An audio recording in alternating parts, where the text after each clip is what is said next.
คือสิ่งยืนยันทำให้อ้ายนั้นมีกำลังใจเมื่อหากดังไว้ในประตูมุ่งสู่ความหวังชีวิตเริ่มมองเห็นทางแสงสว่างยงส่องจุดหมายน้องคือยอดหญิง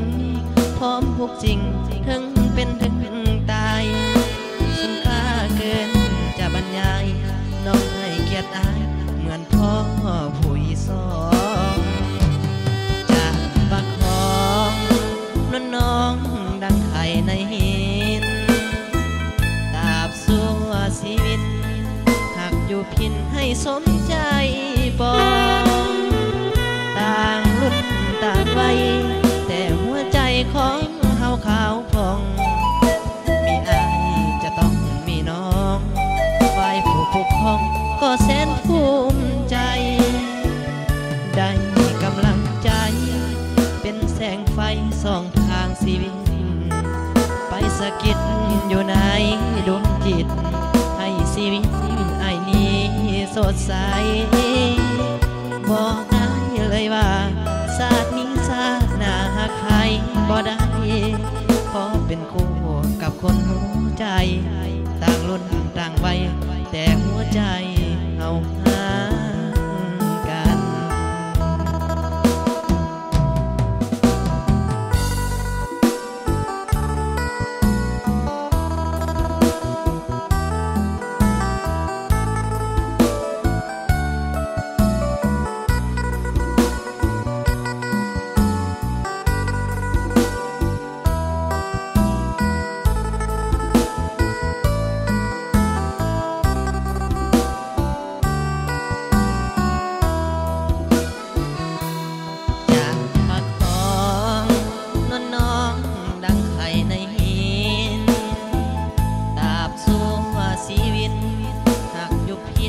สมใจ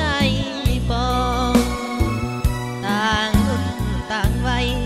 แต่หัวใจของเฮาขาวผ่องมีอายจะต้องมีน้อง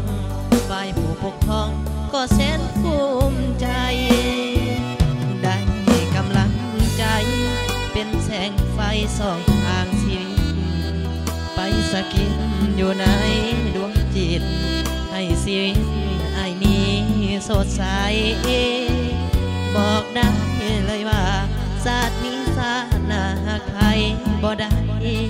ขอเป็นคู่กับคนหัวใจต่างรุ่นต่างวัยแต่หัว